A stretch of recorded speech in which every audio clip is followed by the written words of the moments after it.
لا حول ولا قوة إلا بالله العلي العظيم. أعوذ بالله من الشيطان اللعين الرجيم. بسم الله الرحمن الرحيم. الحمد لله رب العالمين بارئ الخلائق أجمعين مالك يوم الدين. الصلاة والسلام على أشرف الأنبياء والمرسلين خاتم النبيين رحمة للعالمين الذي دنا فتدلى فكان قاب قوسين أو أدنى سيدنا ومولانا أبي القاسم محمد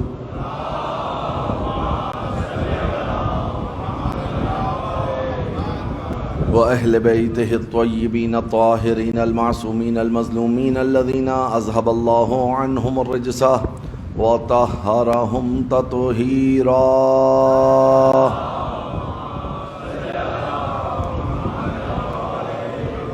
لا سيما بقية الله الأعظم روحي وأرواح العالمين لتراب مقدمه الفداء واللعنة الدائمة الباقية الأبدية على أعدائهم ومنكري فضائلهم وغاصبي حقوقهم أجمعين من يوم ظلمهم وعداوتهم وغصبهم إلى قيام يوم الدين.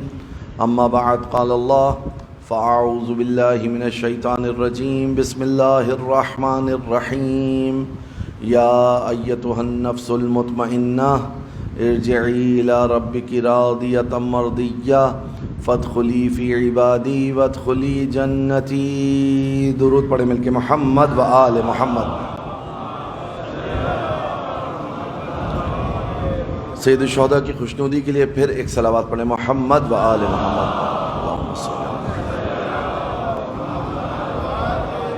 ان کے وارث کے ظہور میں تعجیل کے لیے پھر ایک صلوات پڑھیں محمد و آل محمد.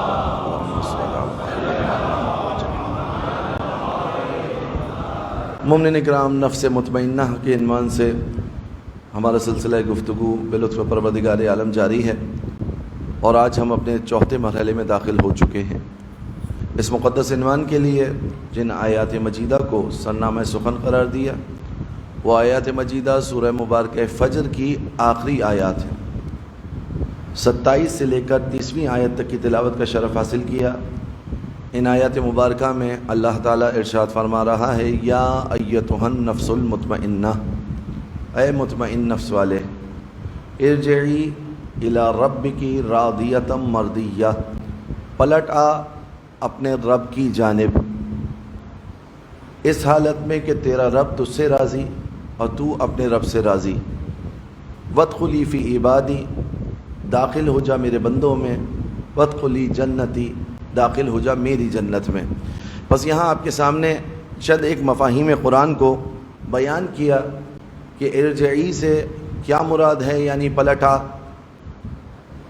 جب میں اپنے گھر سے یہاں مجلس پڑھنے آ رہا تھا، راستے میں کچھ امور کو انجام دینا تھا، ہدف تھا مجلس پڑھنے کا.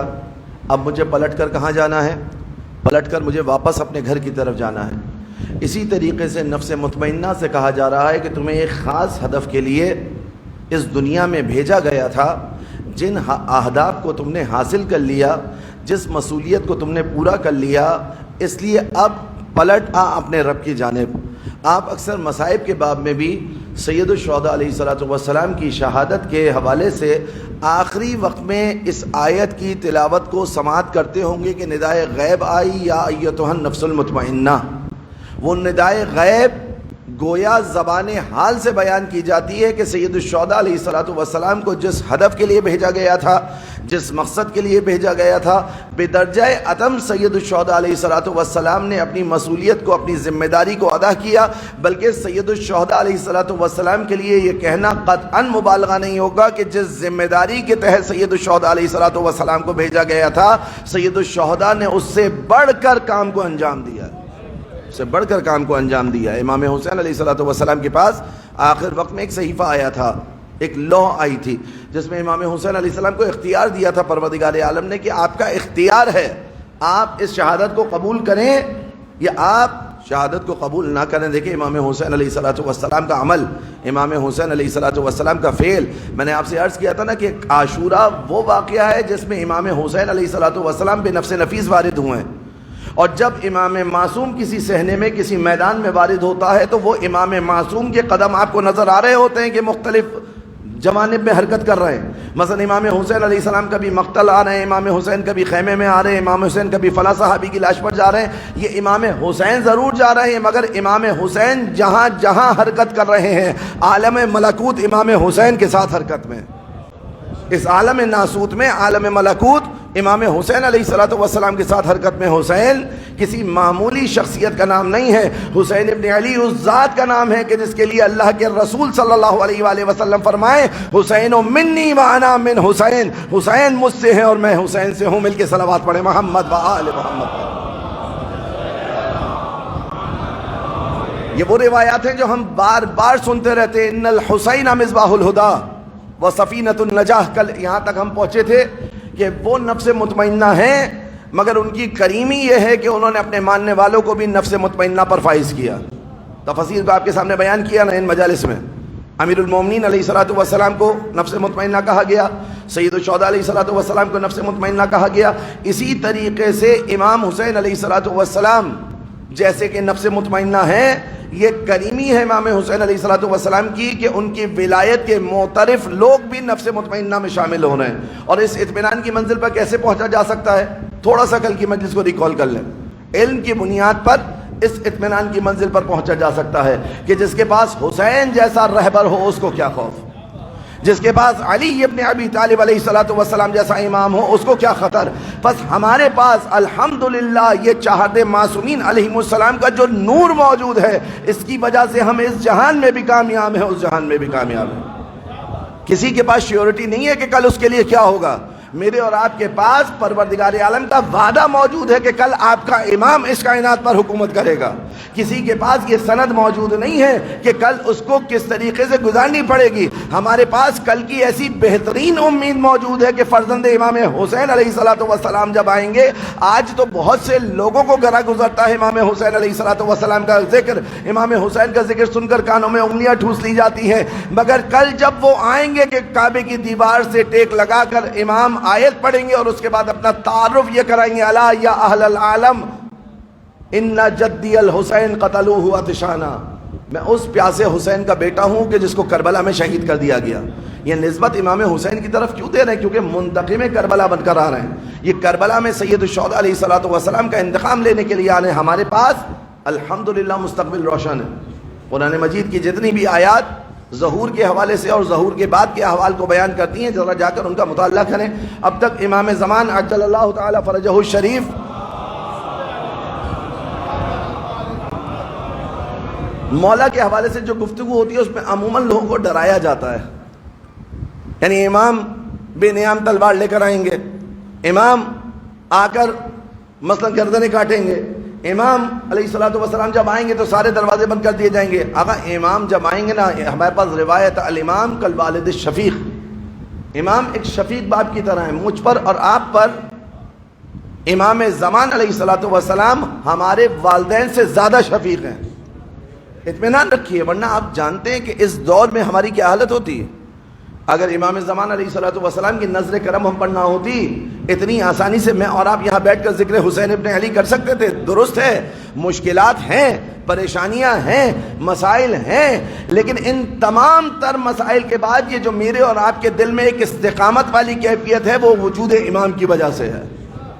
یہ جو شہادت کا جذبہ ہے وہ وجود امام کی وجہ سے ہے. یہ جو قربانیاں دینے کا حوصلہ ہے نا، یہ وجود امام کی وجہ سے ہے. ابھی آپ کے اسی شہر میں جو مسنگ پرسنز ہیں، ان کی مائیں جو بیٹھ کر علامتی بھوک ہڑتال پر بیٹھی ہوئی ہیں، کتنے سالوں سے ان کے بچے ان کے پاس نہیں ہیں. لیکن آپ نے کسی محفل میں، کسی مجلس میں کسی ماں کو یہ کہتے ہوئے سنا کہ اس حسین کے مکتب کی وجہ سے ہمارے بچے گئے ہیں نا، اب ہم اس حسین کے مکتب سے تعلق نہیں رکھتے؟ کسی کو سنا آپ نے یہ کہتے ہوئے؟ آج بھی وفاداری کا اعلان امام حسین سے کر رہی ہیں. آج بھی اپنے شہداء کے لاشیں اٹھانے کے بعد شہداء کا خانوادہ امام حسین سے اپنی وفاداری کا اظہار اس انداز سے کرتا ہے کہ لاش شہید کی ہوتی ہے، نوحہ حسین کا ہوتا ہے. یہ کیفیت جو آپ کے اندر ہے یہ ایسے ہی آ گئی ہے.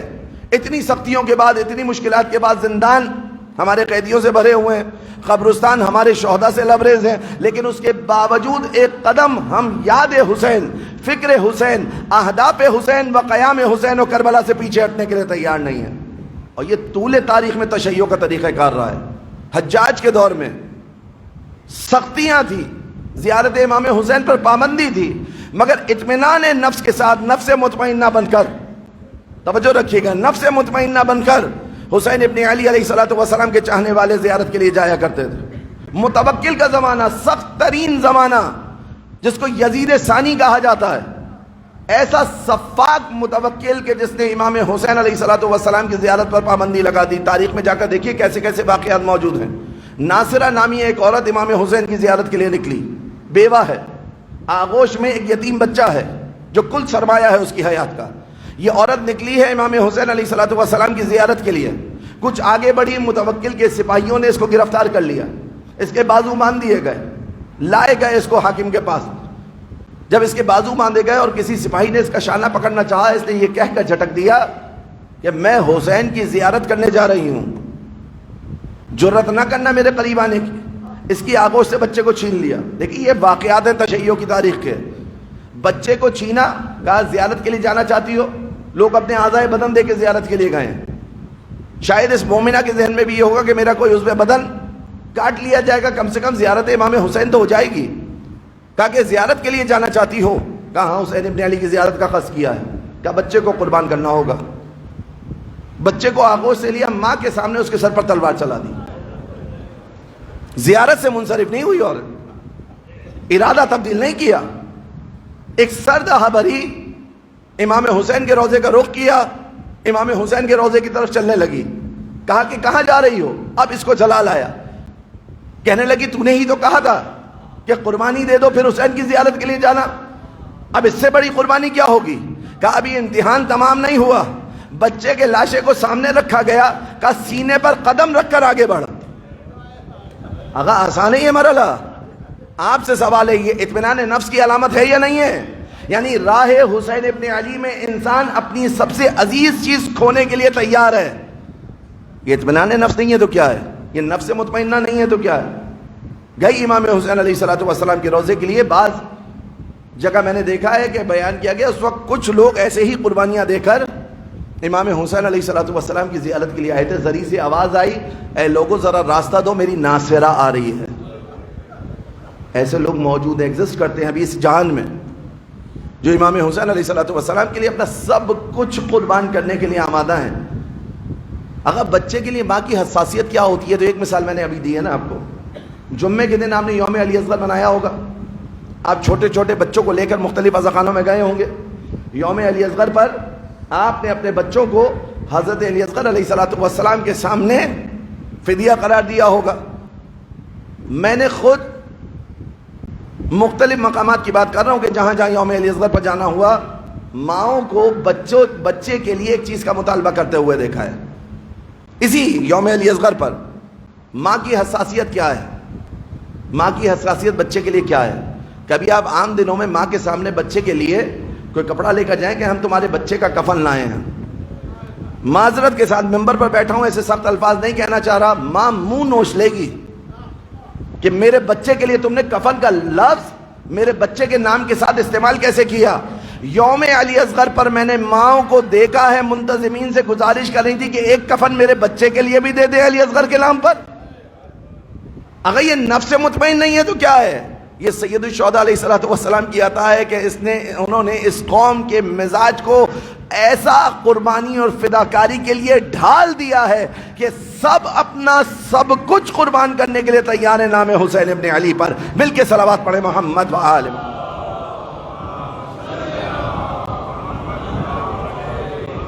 سب قربان کرنے کے لیے تیار ہے۔ وہ نفس مطمئنہ، مگر انہوں نے اپنے اصحاب کو کیسا اطمینان عطا کیا کہ روز عاشور اصحاب امام حسین علیہ السلام ایک دوسرے سے گفتگو کرتے ہوئے مزاح کر رہے ہیں۔ ایک صحابی نے دوسرے صحابی سے کہا کہ یہ مزاح کا وقت ہے، تو دوسرے صحابی نے جواب دیا اس سے بہتر کون سا وقت ہوگا جب ہمیں یقین ہے کہ نصرت امام میں ہماری جان جا رہی ہے۔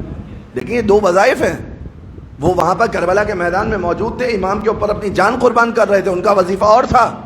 یہاں میں اور آپ ان کی یاد منا رہے ہیں، ہمارا وظیفہ اور ہے۔ ہمیں ان کی سوگواری اختیار کرنی ہے، ہمیں ان کے نقش قدم پر چلتے ہوئے فداکاری کا درس تو دینا ہے، لیکن عاشورہ کے تمام تر احترام کو مد نظر رکھنا ہے۔ یہ امام حسین علیہ السلام نے اپنے اصحاب کو نفس مطمئنہ پر فائز کیا۔ کیسے ائمہ معصومین علیہ السلام نے اس درجے تک پہنچایا اپنے اصحاب کو؟ کل بات یہیں پر آ کر رک گئی تھی۔ اب آپ یہ مجھے بتائیے کہ جب یہ آیت نازل ہوئی ہے وَيُطْعِمُونَ الطَّعَامَ عَلَى حُبِّهِ مِسْكِينًا وَيَتِيمًا وَأَسِيرًا، یہیں آ کر بات رکی تھی نا۔ جب یہ آیت نازل ہوئی ہے تو یہ جو ملائک آ کر روٹیاں لے کر جا رہے ہیں، ان میں سے کوئی یتیم بن کر، کوئی مسکین بن کر، کوئی اسیر بن کر، یہ کس کس کی روٹیاں لے کے جا رہے ہیں آقا؟ لیکن اہل بیت کا لطف بتا رہا ہوں میں آپ کو۔ مسئلہ لحوق ایک قرآن کے اندر ہے کہ جس میں انسان اپنے آپ کو کسی ذات پر فنا کر دے، یہی بات رکی تھی نا آقا، اپنے آپ کو کسی ذات پر فنا کر دے، پھر وہ نہیں بلکہ وہ یاد آتا ہے کہ جو جس پر وہ فنا ہوا ہے۔ مطلب میں آپ کے سامنے نام لوں، مالک اشتر، جیسے ہی مالک اشتر کہا آپ کے ذہن میں کون آ گئے؟ علی ابن ابی طالب نا۔ فضہ کون ذہن میں آ گئی؟ بی بی زہرا سلام اللہ علیہا۔ یہ نام تو میں فضہ کا لے رہا ہوں، سیدہ کیوں ذہن میں آ رہی ہیں؟ نام تو میں مالک کا لے رہا ہوں، علی مرتضیٰ کیوں ذہن میں آ رہے ہیں؟ نام تو میں جون کا لے رہا ہوں، حسین ابن علی کیوں ذہن میں آ رہے ہیں؟ اس لیے کہ جون نے اپنے آپ کو حسین پر فدا کر دیا، فنا کر دیا، اور یہ فنا جون کی بقا کا ضامن ہو گیا۔ اب جب تک ان کا نام لیا جائے گا ساتھ میں جون کا نام آئے گا، اب جب تک سیدہ کا نام لیا جائے گا ساتھ میں فضہ کا نام آئے گا، اب جب تک علی مرتضیٰ کا نام لیا جائے گا، محمد بن ابی بکر کا، مالک اشتر کا، سلمان و مقداد و ابو ذر کا نام آئے گا۔ بس یہ کیونکہ اپنے آپ کو فنا کر چکے ہیں اس حقیقت پر، تو اس حقیقت کی وجہ سے یہ خود بھی باقی ہیں۔ ایک صلوات پڑھ دیں مل کے، محمد و آل محمد۔ بحث یہ تھی کہ نفس مطمئنہ ہم اور آپ کیسے ہو سکتے ہیں؟ یہ تو خاصہ ہے امام کا، یہ تو خاصہ ہے امام کا، لیکن تفسیر کی روایات کو تفسیر روائی سے میں نے آپ کے سامنے بیان کیا کہ خاصہ ہے، لیکن انہوں نے اپنے بعض شیعوں کو اس منزلت پر فائز کیا ہے مسئلہ لحوق کی وجہ سے۔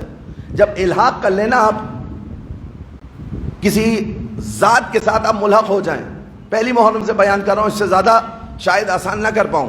مثلا امام حسین کے ارادے کو جو میں نے کہا کہ ارادت اللہ ہے، تو یہ حسین ابن علی علیہ السلام کا نام آتے ہی خدا کیوں یاد آتا ہے؟ کیونکہ امام حسین علیہ السلام نے اپنے آپ کو خدا پر فنا کر دیا ہے۔ اب ادھر ارادہ حسین ابن علی کر رہے ہیں، مگر عالم تکوین میں وہ ارادت اللہ شمار ہو رہا ہے۔ ان کو فیکون کے لیے کن کہنے کی ضرورت نہیں ہے، ان کا ارادہ ہی کافی ہے۔ انہوں نے ارادہ کیا اور ہو گیا۔ مل کے صلوات پڑھیں محمد و آل محمد۔ یہ کن فیکون تو اس لیے کہ لفظ نہیں ہے نا ہمارے پاس، کیسے اظہار کیا جائے آپ کے سامنے؟ خداوند متعال کن کہتا ہے تو ہوتا ہے، اس کو کہنے کی ضرورت نہیں، اس کا ارادہ کافی ہے۔ اس ارادے پر حسین ابن علی علیہ السلام نے اپنے آپ کو ایسا فنا کیا کہ اب امام حسین کا کوئی ارادہ ہی نہیں ہے، وہی ارادہ ہے جو اللہ کا ارادہ ہے۔ اب امام حسین کا کوئی کلام ہی نہیں ہے، وہی کلام ہے جو خداوند متعال چاہتا ہے۔ اب امام حسین کی کوئی دید ہی نہیں ہے، وہی ہے جو خداوند متعال چاہتا ہے۔ بس اس طرف توجہ رکھیں کہ امام حسین علیہ السلام روز عاشور جو عظیم قربانی دے رہے ہیں نا، اس قربانی میں امام حسین علیہ السلام نے اپنے ساتھ اپنے ان اصحاب کو شامل کیا۔ آپ بعض مقاتل کی روایات جا کر پڑھیے جو امام حسین علیہ السلام کا طرز عمل تھا۔ وہ طرز عمل امام حسین کا اصحاب کے ساتھ کیا تھا؟ اصحاب حسینی وہ نابغہ شخصیات تھے کہ جن کی مثل ہمیں کہیں اور نظر نہیں آتی۔ من آدم و دونہ، ہمیں ان کی مثل کہیں اور نظر نہیں آتی۔ آدم علیہ السلام سے لے کر متعدد ذوات مقدسہ کے آپ نے اصحاب دیکھے ہوں گے، مگر اس تعداد میں، اس کیفیت کے ساتھ، اس پافشاری کے ساتھ، اس قوت کے ساتھ، اس طاقت کے ساتھ، اس صلابت کے ساتھ، اس استحکام کے ساتھ سید الشہداء علیہ السلام کے ساتھ لوگ جو موجود ہیں، ان کی تو مثال ہی الگ ہے، ان کی تو بات ہی الگ ہے۔ بے مثال افراد جن کے لیے امام حسین علیہ السلام یہ کہتے ہوئے نظر آئے، مل کے صلوات پڑھیں محمد و آل محمد۔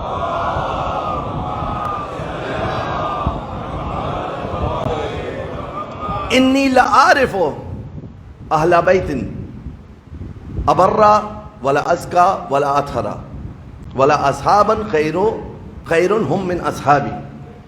میں نے نہ کسی کے اہل بیت کو اس انداز سے باصلابت دیکھا، نہ ہی کسی کے ساتھیوں کو اتنا باصلابت دیکھا۔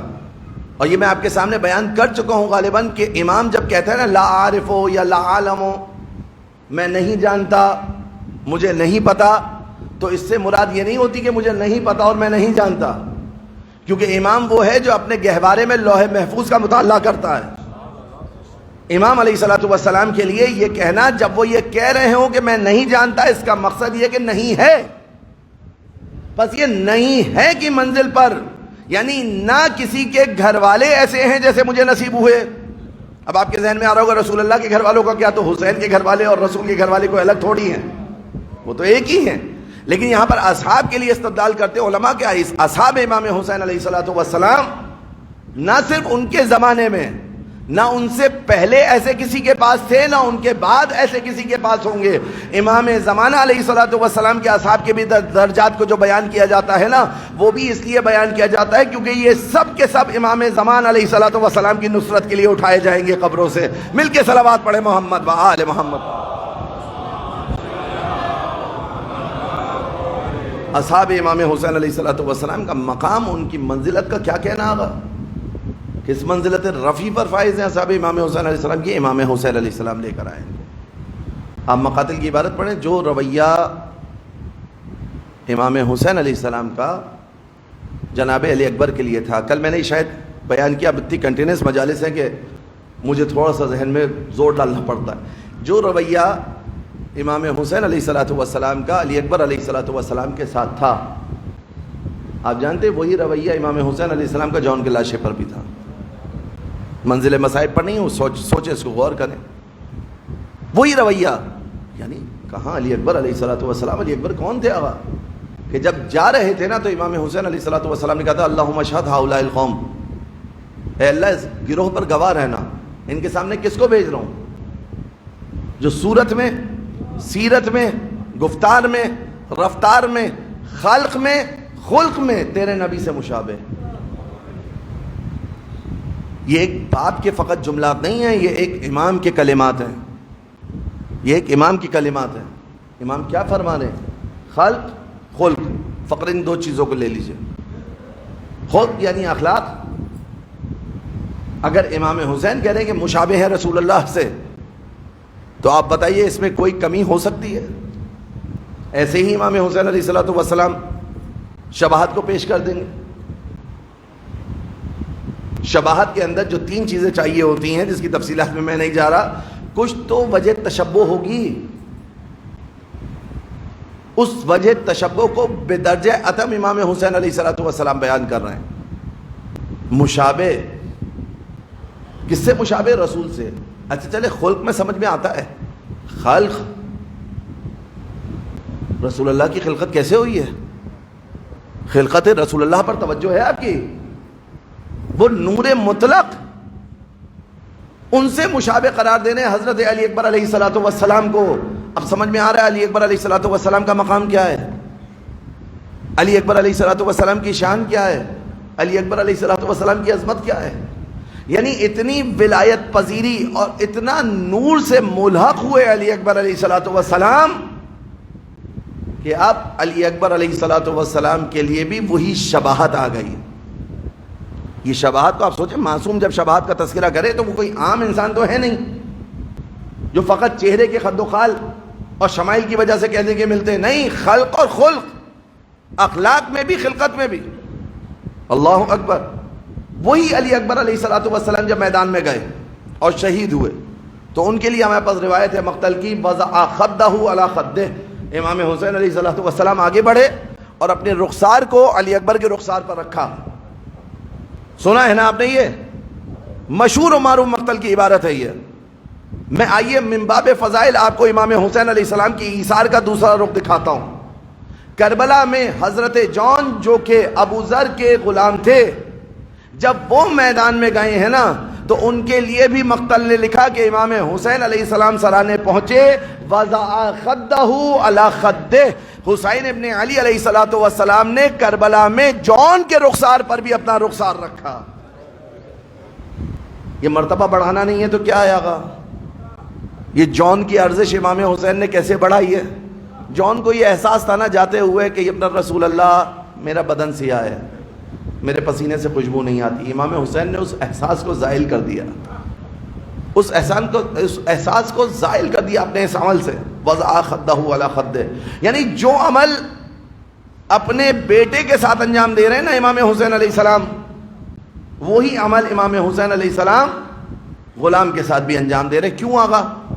کیا وجہ ہے اس کی, کیا علت ہے اس کے پیچھے؟ کیونکہ میری اور آپ کی نگاہیں یہ دیکھ رہی ہیں جان غلام تھا. یہ میری اور آپ کی نگاہوں کا نقص ہے کہ میں اور آپ تاریخ کی فقط اس بات پر اکتفا کر کے یہ حکم صادر کرنے کہ جان غلام تھا اور علی اکبر شہزادے تھے. لیکن امام حسین علیہ السلام کی نگاہوں میں یہ تفریق نہیں ہے. امام حسین علیہ السلام کی نگاہوں میں یہ ہے کہ علی اکبر بھی راہ خدا کا شہید ہے, جان بھی راہ خدا کا شہید ہے. ایسا عدل کہیں ملے گی؟ ایسی عدل کی مثال کہیں؟ عجیب ہے, عجیب معاملہ ہے. البتہ عاطفہ باپ کا اپنی جگہ, امام نعمت شناس ہوتا ہے, اس نعمت شناسی کی قدردانی کرنا اپنی جگہ. لیکن جب شہید کے ساتھ امام حسین علیہ السلام کو کچھ معاملہ کرنا تھا تو امام نے وہی عمل انجام دیا جو علی اکبر علیہ السلام کے ساتھ دیا تھا. اور کربلا میں یہ 3 شہداء کے لیے مجھے ملتا ہے جان کے ساتھ جو امام حسین علیہ السلام نے. اچھا, بعض دفعہ معذرت تھوڑا رک کر بیچ میں اپنی بات بیان کر دوں تاکہ بات نہ یہاں سے کٹے. بعض دفعہ ایسا ہوتا ہے انسان جب کوئی اہم بات لکھ رہا ہوتا ہے نا تو یا تو سب سے ابتدا میں لکھتا ہے یا سب سے انتہا میں لکھتا ہے. ایسا ہی ہوتا ہے نا, جب کوئی آپ کو اہم بات تحریر کرنی ہو, آپ کسی کو خط لکھ رہے ہوں تو یا تو سب سے پہلے وہ کلام کریں گے یا سب سے آخر میں کریں گے. دعا میں بھی اکثر ایسا ہی ہوتا ہے, یا آپ سب سے اہم دعا اپنی سب سے پہلے کرتے ہیں یا اہم دعا سب سے آخر میں کرتے ہیں. اور اگر دعا کی یا خط کی اہمیت 2 چند ہو, اس میں اضافہ ہو, تو پھر 2 مرتبہ یہ عمل انجام دیا جاتا ہے تاکہ بیچ کا سارا متن اسی کے حصے ہو جائے. روایت میں ہے کہ اگر دعا کو قبول کروانا ہے نا تو اول و آخر صلوات بھیجو. توجہ رکھیے گا, اگر دعا کو مستجاب کروانا ہے تو اول و آخر صلوات بھیجو. اس سے تمہاری دعا مستجاب ہوگی. کیوں؟ کیونکہ صلوات وہ دعا ہے کہ جس کو اللہ کبھی رد نہیں کرتا. البتہ کسی دعا کو اللہ رد نہیں کرتا, اس کا یا دنیا میں اثر دکھاتا ہے یا آخرت میں اثر دکھاتا ہے. لیکن صلوات وہ دعا ہے کہ جس کو فی الفور پروردگار عالم تکمیل تک پہنچاتا ہے. کہ ان 2 دعاؤں کے درمیان میں جو دعا ہوگی اس کو بھی پروردگار عالم پوری کر دے گا. حدیث قدسی لائی جاتی ہے اس دعا کی استجابت کے حوالے سے. امام حسین علیہ السلام نے کربلا میں یہی کیا. اصحاب و انصار میں سے آخری جانے والے جون, ان کے لیے عبارت نے لکھا وضع خدہ علی خدہ. بنی ہاشم میں سے پہلے جانے والے علی اکبر, امام حسین علیہ السلام نے ان کے ساتھ بھی یہ عمل انجام دیا. وضع خدہ علی خدہ. سمجھ رہے ہیں آپ بات کو؟ یعنی آخر میں جون کے رخسار پر رخسار رکھ کر بتایا کہ تمام شہداء مجھے اتنے ہی عزیز ہیں جتنا یہ جون. اب ہر لاشے کے ساتھ یہ عمل کرنے کی ضرورت نہیں تھی, اور کسی کے ذہن میں یہ سوال نہ اٹھے کہ اصحاب کے ساتھ یہ عمل انجام دیا, اہل بیت کے ساتھ کچھ اور عمل انجام دیا. نہیں, بلکہ حسین ابن علی علیہ السلام نے اپنے سب سے قیمتی فرزند کو جب میدان میں بھیجا ہے نا, اس کے ساتھ بھی یہ عمل انجام دیا. وضع خدہ علی خدہ, یہ ہے حسین ابن علی علیہ السلام. ختم کیا میں نے اپنے عرائض کو. کل بات ہو رہی تھی نا کہ کشتی نجات حسین ہے. کسی نے اعتراض کیا تھا امام حسین علیہ السلام پر کہ کربلا میں سب سے آخر میں امام حسین نے اپنی شہادت دی ہے. پہلے بھی میں اس اشرے میں یہ بات بیان کر چکا ہوں, لیکن اس دفعہ کسی دوسرے اینگل سے بیان کرنا چاہ رہا ہوں. علامہ نقل نے اس کا جواب دیا تھا. کہا اعتراض کیا تھا؟ اعتراض یہ تھا کہ حسین ابن علی نے سب سے آخر میں اپنی شہادت کو پیش کیا ہے. علامہ علی نقل اللہ مقامہ نے خدا ان کے درجات کو بلند فرمائے, کہنے لگے کہ کربلا میں موجود رہنا, باقی رہنا سخت مرحلہ تھا, شہید ہو جانا آسان تھا. امام حسین علیہ السلام نے اپنے لیے سب سے سخت مرحلے کو منتخب کیا. اب کل والی مجلس سے آپ اس بات کو جوڑیے, میں نے کہا تھا نا کہ کشتی کا ناخدا کون ہے؟ حسین ابن علی علیہ السلام. جب کشتی کو ساحل پر لگایا جاتا ہے یا کوئی خطرہ لاحق ہوتا ہے, سب سے آخر میں اترنے والا شخص کشتی سے کون ہوتا ہے؟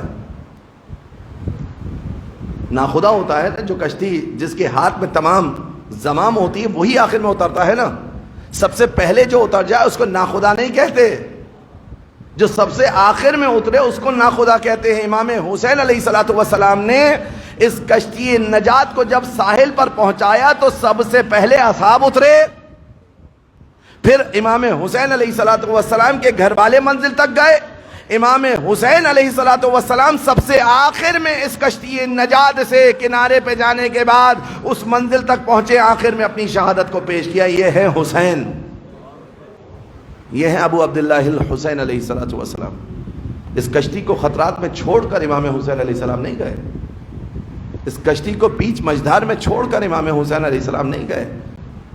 کہا جاتا ہے نا کہ ڈوب کر پار لگ گیا اسلام، آپ کیا جانے کربلا کیا ہے۔ واقعاً ڈوب کر پار لگ گیا۔ سید الشہداء علیہ السلام نے اپنے اصحاب کو اطمینان کی منزل پر فائز کر دیا۔ بس عزیزان محترم، وہ حسین ابن علی جو اپنے پیاروں کو لے کر کربلا گئے، انشاءاللہ توفیق ہوئی میں آپ کو بتاؤں گا کہ کتنے لوگ اپنے خانوادے کے ساتھ کربلا میں آئے ہیں۔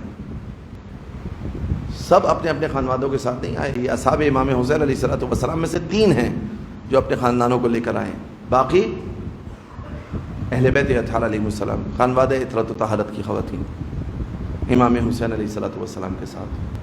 اور امام حسین علیہ السلام کو معلوم تھا آگے کیا ہونا ہے، اسی لیے جب کہا تھا نا کہ آپ مت جائیے تو امام نے کہا تھا شاء اللہ یراہن سبایا، اللہ ان کو اس راہ میں اسیر دیکھنا چاہتا ہے۔ جیسے ہی میں نے بیویوں کی اسیری کی بات کی، آپ کے ذہن میں کون سی بیوی آئی ہیں؟ جناب زینب اولیاء مقام، وہ بیوی جو اپنے بچوں کو نہیں روئی، جن کو ام المصائب کہا جاتا ہے، جن کو شریکت الحسین کہا جاتا ہے، بچے قربان کیے ہیں کربلا میں۔ ہماری اور آپ کی مائیں بھی شب عاشور 7 محرم کو، 6 محرم کو، 5 محرم کو گروی کرتی ہیں نا زخنوں میں، کیا دعا کرتی ہیں کہ پروردگار میرے بچے کو سال بھر عمر دے۔ کربلا کی مائیں تھیں، ان کے سینوں میں بھی ماں والا دل تھا۔ جانتے ہو ان ماؤں کی دعائیں کیا تھی؟ پروردگار میرے بچے کو حسین پر قربان ہونے کی سعادت عطا فرما۔ ماں تو تھی نا، ماں ہمیشہ بچے کا خیر چاہتی ہے، ہمیشہ بچے کا خیر چاہتی ہے۔ کربلا والی ماؤں کے سامنے یہ خیر واضح ہو گیا تھا۔ وہ مائیں بچوں کی ظاہری حیات پر اکتفا نہیں کرنا چاہ رہی تھی، وہ مائیں بچوں کی ابدی حیات کو طلب کر رہی تھی۔ ہر ماں اپنے بچوں کو لیے بیٹھی ہیں، بیٹا کل قربانی کا دن۔ قاسم کی ماں جناب فروا حضرت قاسم کو سمجھا رہی ہیں، اون و محمد کے پاس زینب بیٹھی ہوئی ہیں۔ ایک ماں کربلا میں ایسی ہے جو گہوارے کو ہلاتی جاتی ہے، روتی جاتی ہے۔ اس کے رونے کا سبب یہ نہیں ہے کہ یہ بچہ کل قربان ہو جائے گا، شاید اس کے رونے کا سبب یہ ہے کہ گویا یہ ماں کہہ رہی ہو علی اکبر کاش تو بھی جوان ہوتا، علی اصغر کاش تو بھی جوان ہوتا، اے علی اصغر اگر تو جوان ہوتا نا تو تجھے آقا اور مولا پر فدا کرتی، لیکن افسوس کہ تو گہوارے میں ہے۔ لیکن اس ماں کے علم میں بعد میں آیا کہ علی اصغر کی شہادت کربلا کے لیے وہ تاریخ ثابت ہوئی کہ اگر یہ شہادت بیان نہ ہو تو کربلا کا واقعہ مکمل نہ ہو۔ تو ہر ماں اپنے بچے کو لیے بیٹھی ہے، انہی میں سے ایک ماں علی کی شیر دل بیٹی جناب زینب ہے۔ بچے پاس بیٹھے ہیں، تم جعفر طیار کے پوتے ہو، یاد ہے نا، علی مرتضیٰ کے نواسے ہو، فراموش نہ کرنا۔ مرازی کے اندر جناب زینب کے ان کلمات کو میر انیس نے بہت اچھی طریقے سے سمویا ہے۔ کہتے ہیں کہ اگر دریا پر جانا ہو تو خبردار آب فرات سے کام و دہن کو تر نہ کرنا۔ بی بی گویا نصیحتیں کر رہی ہیں بچوں کو۔ روز عاشور آ گیا، مختصر کروں، روز عاشور آ گیا، ایک ایک کر کے اصحاب نے اپنی قربانیاں دی۔ باری آئی بنی ہاشم کی۔ بنی ہاشم میں سب سے پہلے شہید تمام مقاتل کے اندر، آپ جا کر دیکھیں حتیٰ مرثیوں اور نوحوں میں بھی بعض جگہ آپ کو مل جائے گا اشرف عباس مرحوم ایک سلام پڑھا کرتے تھے، کربلا ہو چکی تیار، تقدم ولدی۔ روز عاشور امام حسین نے سب سے پہلے اپنے بیٹے، اپنے کڑیل جوان کو بھیجنا چاہا تھا۔ سب سے پہلے امام حسین چاہتے تھے کہ علی اکبر میدان میں جائیں، کوئی عام رہنما نہیں ہے، حسین ہے، حسین کوئی سیکھے اگر قربانی کا سلیقہ امام حسین علیہ السلام سے۔ اصحاب سامنے آ گئی، ابن رسول اللہ ہمارے ہوتے ہوئے آقا میدان میں جائیں؟ بالآخر اصرار کیا۔ امام حسین علیہ السلام نے اصحاب کو جانے کی اجازت دی، لیکن جب بنی ہاشم کی باری آئی ہے نا، علی اکبر انتظار میں تھے، سب سے پہلے بابا کے پاس آئے۔ جیسے ہی علی اکبر نے جانا چاہا، امام حسین نے تعامل نہیں کیا، اجازت دے دی علی اکبر کو۔ تو انشاءاللہ شہادت کی اگر پڑھنے کی توفیق ہوئی تو میں آپ کے سامنے بیان کروں گا مفصل واقعہ۔ سب سے پہلے شہید بنی ہاشم کے حضرت علی اکبر علیہ السلام۔ اب آپ مجھے ذرا جناب زینب کی کیفیت بتائیے۔ بچوں کو پوری رات نصیحت کی ہے نا کہ کل بھائی پر قربان ہونا ہے۔ اب جب علی اکبر کا لاشا آیا ہوگا تو جناب زینب نے بچوں سے کس طرح کلام کیا ہو۔ مقاتل کے اندر یہ جملات موجود نہیں ہیں، لیکن دل یہ بتا رہا ہے کہ ماں نے بچوں کو بلایا ہوگا اور بلانے کے بعد کہا ہوگا میرے بھائی کی گود اجڑ گئی، تم ابھی تک موجود ہو۔ جناب زینب کی شہادت پر، جناب علی اکبر کی شہادت پر جناب زینب کی بے قراری عجیب ہے، عجیب بے قراری ہے۔ مگر یہاں انہوں محمد کا مرحلہ تھا۔ اب بچوں کو بلایا، بچوں کو تنبیہ کی، بچوں نے کہا مادر گرامی کیسے جائے، ماموں جان جانے کی اجازت نہیں دے رہے۔ الغرض المختصر بچوں کو جانے کی اجازت مل گئی۔ دونوں بچے میدان کارزار کی طرف چلے۔ جناب زینب کے فرزندان ہونے کے اعتبار سے ہم بچے کہتے ہیں، ورنہ کمسن فرد جو میدان میں گئے وہ حضرت قاسم ہیں، ان سے کمسن تھے حضرت قاسم علیہ السلام۔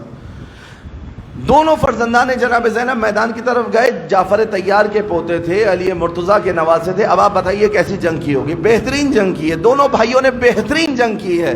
ایک ایک بار میں کئیوں کو فنار کیا ہے۔ کہا کہ بڑے بیٹے جناب محمد جناب اون نے تقریباً 350 افراد کو پہلے حملے میں مارا ہے۔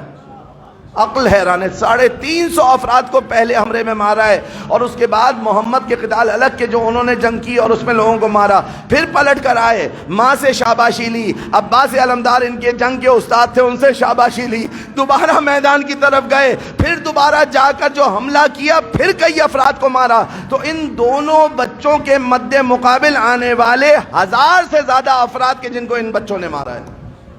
یہ جرت تھی بنی ہاشم کی، یہ انداز جنگ تھا بنی ہاشم کا۔ جب اتنے لوگ یزیدی لشکر کے ضائع ہو گئے نا، تو عمر سعد نے ایک حکم دیا، یہ علی مرتضیٰ کے نواسے ہیں، یہ جعفر طیار کے پوتے، اگر ایک ایک کر کے اس کے مقابلے پہ جاتے رہے نا، ان کے سب کو کاٹ کے رکھ دیں گے، ہر طرف سے ہجوم کرو، ہر طرف سے ہجوم کرو۔ یہ انداز یزیدی لشکر کا تھا۔ مجھے نہیں نظر آیا کسی مقتل میں، بلکہ قمقام زخار میں یہ بات صراحت سے لکھی ہوئی ہے کہ امام حسین کے کسی صحابی نے تیر نہیں چلایا۔ توجہ رکھیے گا، امام حسین کے کسی صحابی نے یزیدی لشکر پر تیر نہیں چلایا۔ جو مد مقابل آتا تھا اس کو مارتے تھے، دور سے تیر نہیں چلاتے تھے، کیونکہ تیر چلانا بزدلی کی علامت تھی۔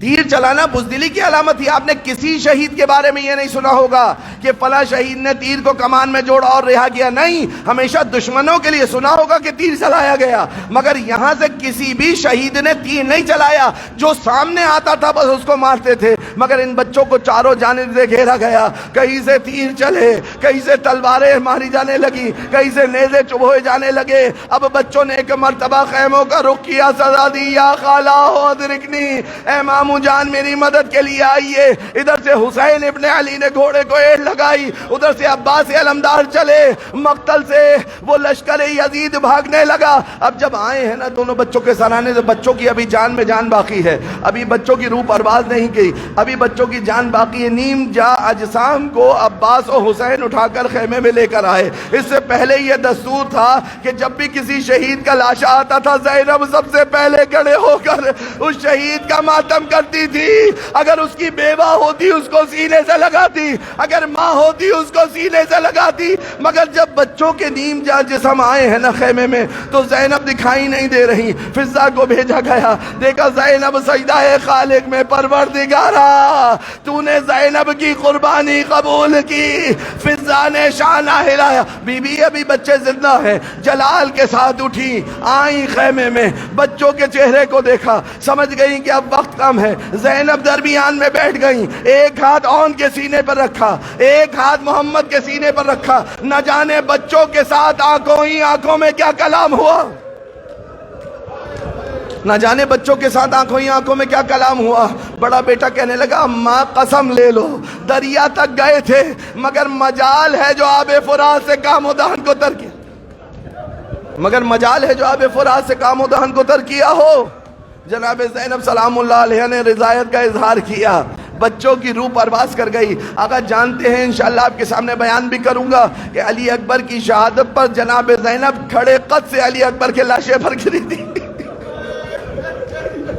لیکن اپنے بچوں کے لاشیں پر زینب نہ روئی، اپنے بچوں کا زینب نے ماتم نہ کیا۔ جس نے باپ کا ماتم کیا، جس نے جون کا ماتم کیا، جس نے اصحاب کا ماتم کیا، جس نے انصار کا ماتم کیا، اپنے بچوں کو نہ روئی۔ عاشور کا دن گزر گیا، شہداء کے سر نوکے نیزہ پر بلند ہوئے۔ اگر زینب کے بچوں کو رونے آئے نا تو جو حق ہے رونے کا وہ ادا کیجیے۔ شہداء کے سر نوکے نیزہ پر بلند ہوئے، قافلہ کربلا سے کوفہ، کوفہ سے شام کی طرف روانہ ہوا۔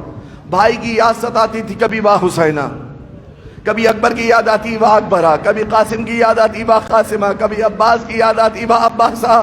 زینب مختلف منازل پر اپنے بھائیوں کو، اپنے بھتیجوں کو روتی رہی مگر اون محمد کا ماتم نہ کیا۔ دربار یزید میں گئی، سر حسین کو دیکھا، حسین کا ماتم کیا مگر اون محمد کا ماتم نہ کیا۔ زینب زندان میں اسیر ہوئی، کبھی بھائی کی یاد ستائی واہ حسینہ، کبھی حجاب کی یاد آئی واہ عباسہ، کبھی اصغر کا گلا یاد آیا وہ اصغرہ، اون محمد کو نہ روئی۔ یہ ہے زینب کے امام پر جب بچوں کو قربان کیا تو زینب اون محمد کو نہ روئی۔ زندان سے رہائی ہوئی، مکان خالی کرایا گیا، شہداء کے سر آنے لگے، حسین کے سر کو آغوش میں لیا، شہداء کے سر آنے لگے، باری باری سر آئے نا۔ اب جب شہداء کے سر آئے، کسی بی بی نے بڑھ کر ششماہے کے سر کو آغوش میں لیا، وہ اصغرہ کا ماتم ہوا۔ ام کلثوم آگے بڑھی، عباس کے سر کو آغوش میں لیا، وہ عباسہ کا ماتم ہوا۔ دیگر بیویاں بڑھتی رہی، کبھی فروہ نے بڑھ کر قاسم کا سر آغوش میں لیا۔ مجلس میں حسین کا سر آیا، ہر بی بی نے اپنے پیارے کے سر کو زمین پر رکھ دیا۔ زہرا کے لال کا ماتم ہوا مگر دو سر ایسے تھے کہ ان کو آغوش میں تھامنے والا کوئی دکھائی نہ دیا۔